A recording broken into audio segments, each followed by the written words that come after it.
Ngayon, pag binanggit na nila yung Carolina, hindi na para ipaalala sa akin na akusada ako, kundi para ipagmalaki ko na napatunayan kong wala akong kasalanan. Kaya, mag-celebrate na tayo! Oo, enjoy na natin ang araw na to at bukas, panibagong laban na naman ang haharapin ko. Laban? Pupuntahan ko si Wilfred. Babawiin ko ang anak ko.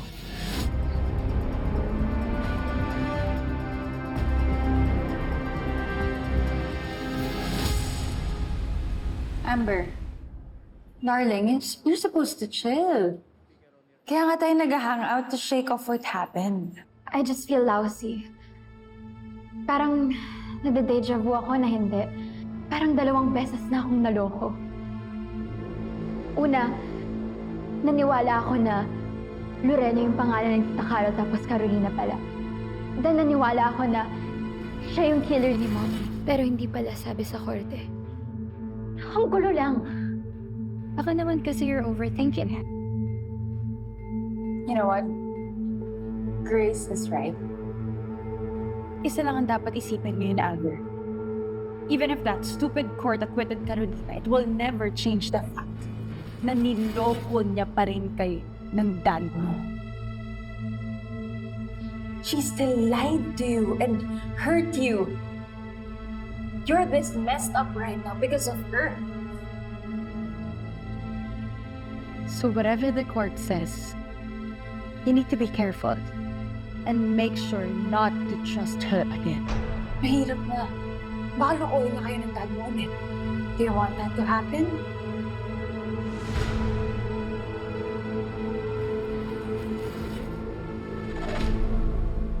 Okay, I need this in 2 days, okay?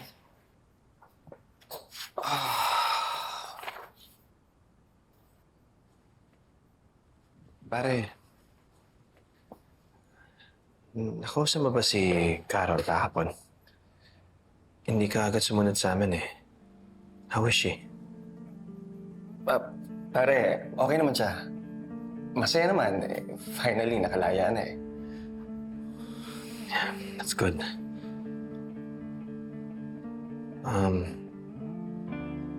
May nasabi ba siya tungkol sa akin? I mean, I know she must be mad. Pare, hindi mo naman masisisi yung tao kung galit pa rin siya sa'yo hanggang ngayon. After what she's been through. Yun nga eh. Pare, gusto ko siyang kausapin. Ang dami kong nasabing masasakit. I need to apologize. Alam mo ba kung saan siya tumutuloy ngayon?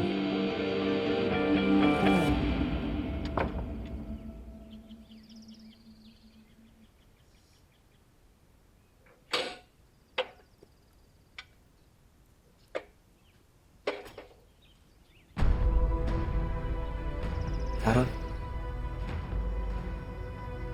Ano ginagawa mo dito? Oh, ayan ha. Korte na mismo ang nagsabi na inosente si Ma'am Lorena. Ay, si Ma'am Carol pala. Sabi naman sa'yo, mabait yun si Ma'am eh. Ikaw lang naman tong fake news. Oo, sige, Ano ba ikaw na yung tama. Eh, ang tanong lang naman kasi, magbabalikan ba sila ni Sir Wilfred? Paano mo nalaman ang address namin? Si Dennis. Ka na magalit sa kanya. He was only trying to help. Para makausap kita. Para sana humingi ng tawad. Sa tingin ko, hindi na eh. Sobrang pasakit yung ginawa ni Sir kay Ma'am. Tignan mo na. Niloko naman talaga kasi siya. Pero, pinakulong na siya. Pinagdusahan na niya. Kung sa'yo ba, ginawa yun ng asawa mo sa'yo, mapapatawad mo ba siya? Tawad? Hindi ba masyado ng late, Wilfred? Masyado ka na maraming nagawa. Masyado ka na maraming sinabing masasakit na salita. Carol, kaya nga ako nandito eh. Carol, this isn't easy for me. Sana intindi mo kung saan ako nanggagaling. Hindi naman ako magagalit na gano'n kung di mo ako niloko eh. Kaya nga ako paulit-ulit ang humihingi ng tawad sa'yo, di ba? Paulit-ulit ko hiniling sa'yo na intindihin mo naman ako. Pero anong ginawa mo? Nakinig ka ba? Hindi! Carol, pinatay ang asawa ko.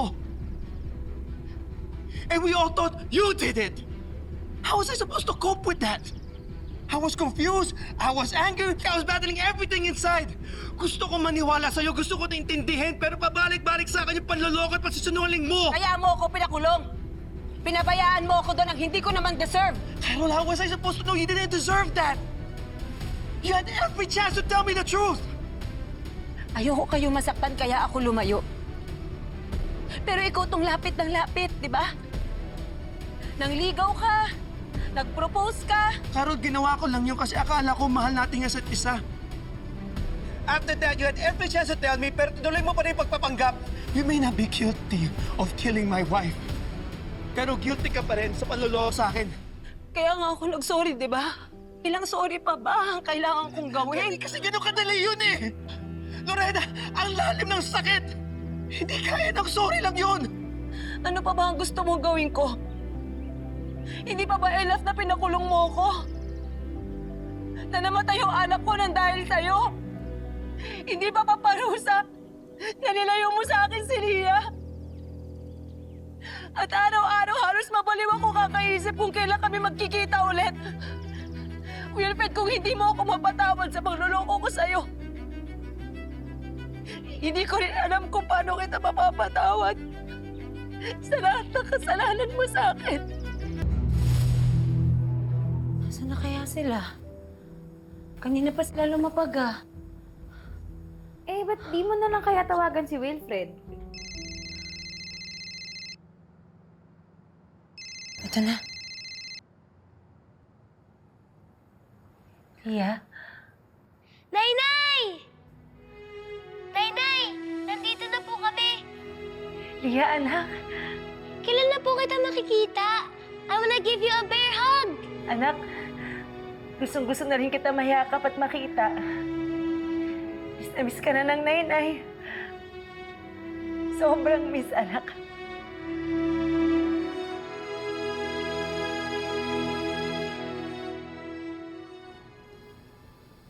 Lia, i-update mo si ate lagi ha.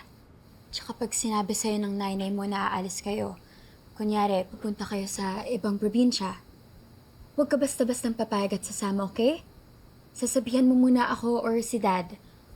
Lalo na pag sinabi niyang dadalhin ka niya sa ibang bansa. Ate Amber, galing na ako sa US. Ayoko sa ibang bansa. Pero, kung kasama ko si Nainay, Gusto mo bang sumama sa kanya? of course, ate. Miss na miss ko kaya siya. Basta, sasabihan mo lagi si ate kung saan kayo pupunta, okay? Magpapaalam ka muna sa akin, naiintindihan mo ba? You have your phone naman with you. Pwede mo akong i-text or tawagan anytime. Ate, ba't ang dami ng instructions mo? Hindi ka ba sasama sa amin ni Super D? Of course, I'll come with you. Hatid ka namin ni Dad kay kay nanay mo. Ayun, Ate Amber! Bag. So bad. Let's go? Oh, doesn't want to close.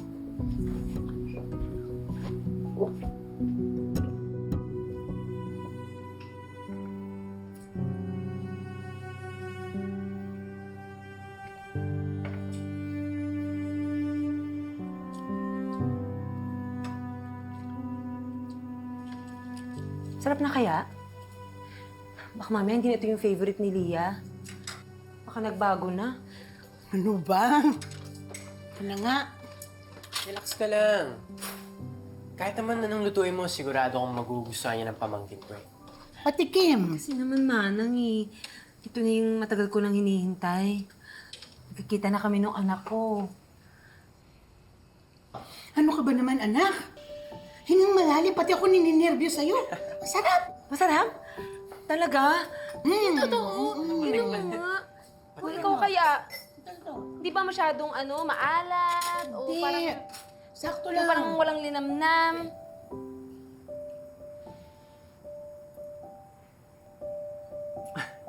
Ate, ang sarap. The best. Lagyan na natin dito.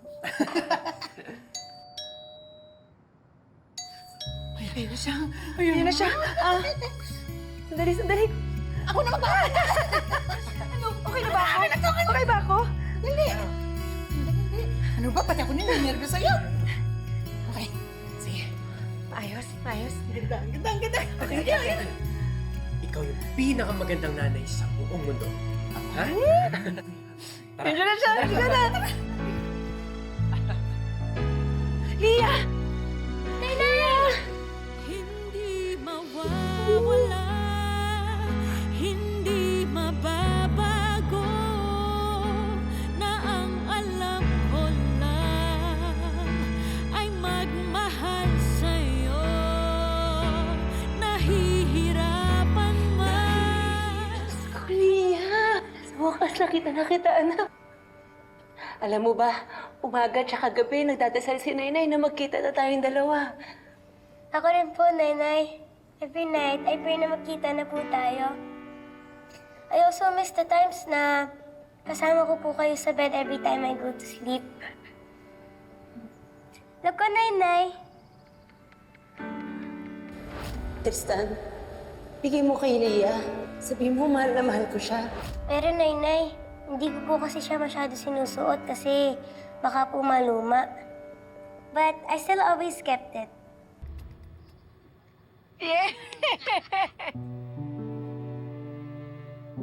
Nak, thank you, pumayag ka makibanding si Nainay, ha?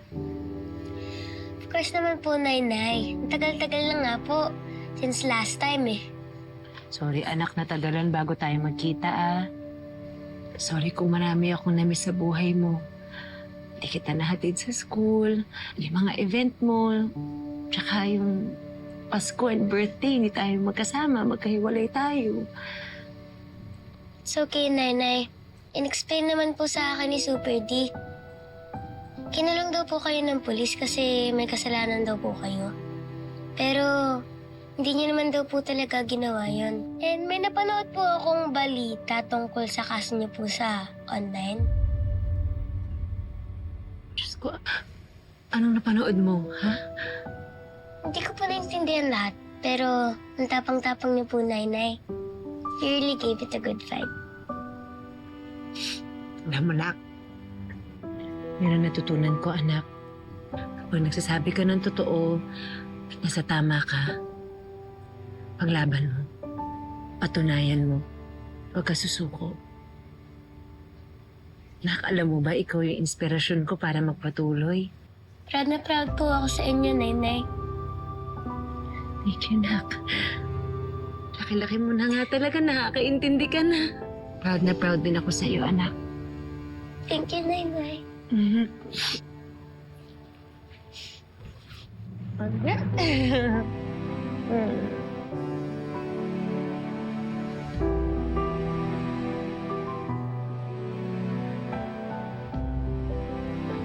Leah, I have to go.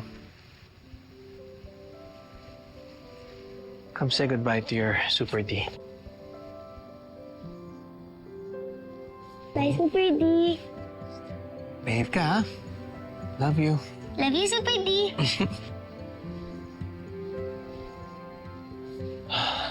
Nauna na ako. Sige po. Bye!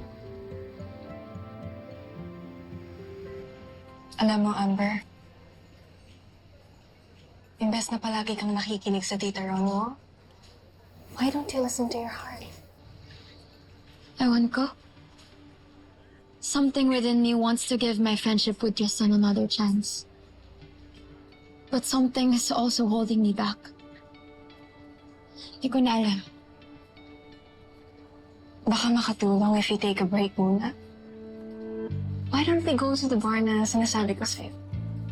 Matagal ko nang gustong pumunta doon. You know what? Why not? With all that's happening, baka deserve ko rin siguro ng break. Terry, I want to see real improvement in our sales. Hindi lang license saves. And Rose, ayusin mo naman ang brand visuals natin. Dapat consistent ng tone, color, at layout ang page natin. Let's reconvene in 3 weeks. I want to see at least a 10% increase in our sales. Umisa nga kayo? Go! Bilis!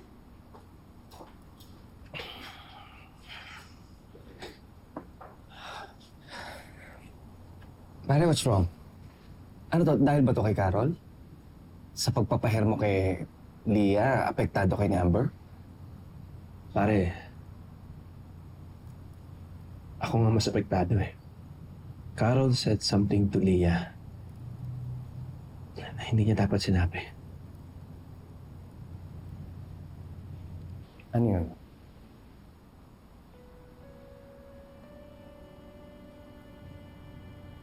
But when I saw them together, parang nalungkot ako. Nangihinayang.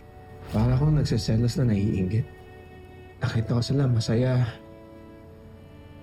Pero hindi ako makalapit. Parang, bakit ba umabot kami ng ganito? May nanay at tatay yung anak namin. Pero hindi kami buo.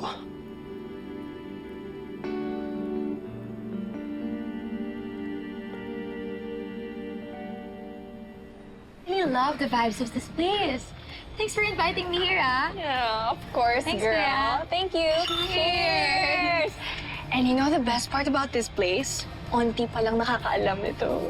Really? So I'm just gatekeeping it. Okay, wait. Cheers to that. Wait, picture natin. Okay.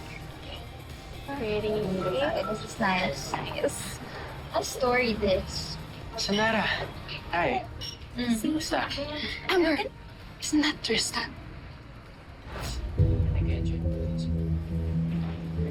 Anong ginagawa niya dito? I don't know. Gusto mo, alis tayo. Let's lipat na lang tayo sa ibang bar. No! Dito lang tayo. Bakit mo kayo iiwas?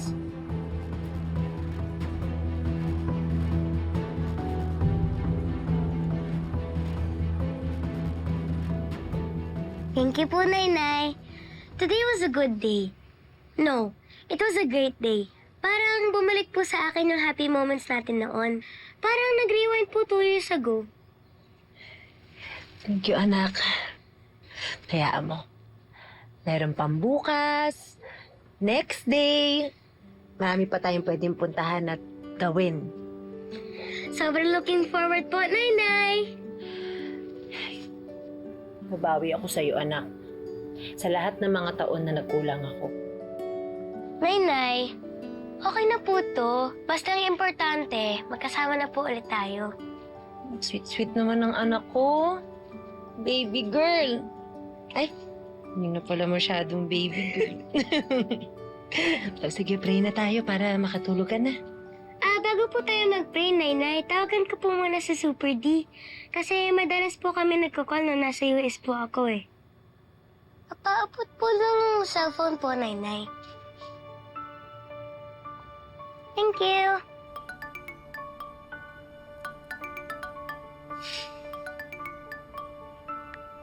Hi, Super D! How's my baby girl? Okay naman po ako. Pagkasama na po ulit kami ni Nainay. Say hi, Nainay! Usap na kayo na Super D mo. Super D, umalis po kami ni Nainay today. Bumili po kami ng ube ice cream. Ang saya pa rin po pala, no? I still remember all the feels. That's good, anak. That's good. Super D, ano po kasama rin po namin si Uncle Tristan. Tapos si Uncle Tristan, buli rin po siya ng ube ice cream niya. May cheese din po. Tapos may strawberry din. Tapos si Nainay po, of course, namili din po siya. Siya po.